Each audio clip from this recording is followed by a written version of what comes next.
1 जुलाई 2024 से भारत में आपराधिक न्याय के एक नया युग आरंभ हो गया है। भारतीय साक्ष्य अधिनियम आईपीसी और सीआरपीसी की जगह 3 नए कानून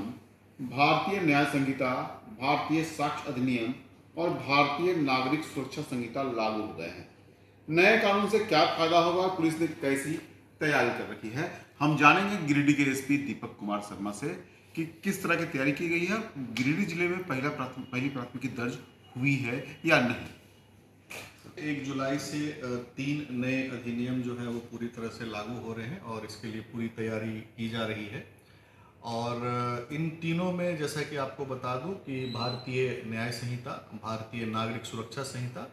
तथा भारतीय साक्ष्य संहिता के रूप में आज से इनका जो है पूरी तरह से लागू होना शुरू हो गया है। और इन नए अधिनियम के आधार पर अब कुछ कानून की धाराएं जो है वो परिवर्तित धाराओं के रूप में भी कांड जो है दर्ज किए जाएंगे। इसमें पूरे सिस्टम को, पूरे न्याय प्रणाली को और पूरे कानून को पारदर्शी बनाने का हर संभव प्रयास किया गया है। जैसे उदाहरण के तौर पर अब कोई भी व्यक्ति किसी भी थाने में जा कर के कहीं भी घटना हो, परंतु उसकी प्राथमिकी वो कहीं पर भी दर्ज करवा सकते हैं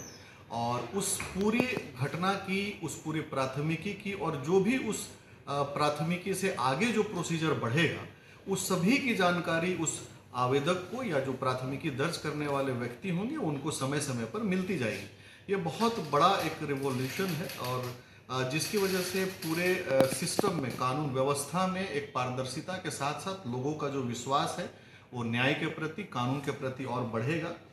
साथ ही इन नए कानूनों में कुछ नए चीज़ों को भी शामिल किया गया जिससे कि पुलिस को अपराध नियंत्रण में और विधि व्यवस्था के संधारण में काफ़ी सहयोग मिलेगा। जैसे कि इसमें संगठित अपराध, आतंकवाद खत्म करने या बाकी ऐसी कई चीज़ें हैं जिसमें कि नए कानून का समावेश किया गया है, नई धाराओं का समावेश किया गया है और जिसकी वजह से पुलिस को कई सुविधाएं भी मिलने वाली हैं। जैसा कि आपको पता होगा कि जो महिला संबंधी भी अपराध होते हैं उनमें भी इन कानून में जो दंड के जो प्रावधान हैं उनको काफ़ी सख्त बना दिया गया है और कोई भी ऐसी गतिविधि, पहले कई बार ऐसी परिस्थिति बनती थी कि कंप्लेंट को बहुत सारी जानकारियां सही समय पर उपलब्ध नहीं हो पाती थी, परंतु अब इस व्यवस्था में प्राथमिकी दर्ज होने से लेकर के और चार्जशीट या अंतिम प्रतिवेदन जमा करने तक की हर एक जानकारी उनको मिलेगी। साथ ही वैसे दर्ज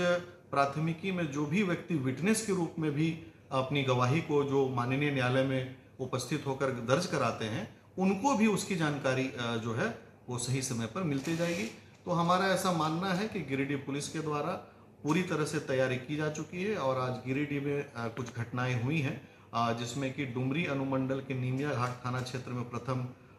प्राथमिकी दर्ज करने की तैयारी भी की जा रही है और संबंधित हमारे जो भी थाने हैं सभी थानों में जो प्रथम प्रक्रिया इसकी होती है, जो नए पैचेस को जो डाउनलोड किया जाना था वो उसकी प्रक्रिया पूरी हो चुकी है और हम पूरी तरह से नई कानूनों को उसको पूरी तरह से उस पर एफआईआर करने और आगे के प्रोसीजर को कंप्लीट करने में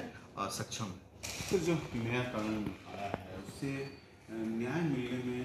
कितनी सहूलियत होगी लोगों को? जी बिल्कुल, अभी मैंने आपको बताया कि जब अब प्राथमिकी दर्ज होने की जो प्रक्रिया शुरू होती है तो उसमें हमारा माननीय न्यायालय भी इसमें जो है वो बिल्कुल प्रत्यक्ष रूप से अब जुड़ गया है। इसमें जो है अभियोजन निदेशालय बनाए जाने का भी प्रावधान है और कोर्ट की तरफ से भी जो प्रोसीजर होगा वो भी समान व्यवस्था पर चलेगी। तो जो एक देरी होती थी उसके ट्रायल में, जो उनके सूचक होते थे या जो गवाह होते थे उनको खबर करने में या उन तक उनके गवाही के बारे में डिटेल्स बताने में जो एक देरी होती थी, अब वो देरी नहीं होगी। उनको मोबाइल के माध्यम से भी सूचना प्राप्त होगी, माननीय न्यायालय के माध्यम से भी सूचना प्राप्त होगी और ये सिस्टम जो डेवलप किया गया है उसके माध्यम से भी स्वतः उनको सूचना प्राप्त होगी। तो इस वजह से जो न्याय प्रक्रिया है वह और तेजी से, और जो देरी होती थी न्याय मिलने में,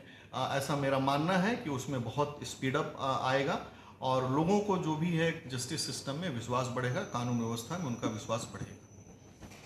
तो 3 नए कानून बनने से निश्चित तौर पे लोगों को सिस्टम पर विश्वास बढ़ेगा, लोगों का विश्वास सिस्टम पर बढ़ेगा और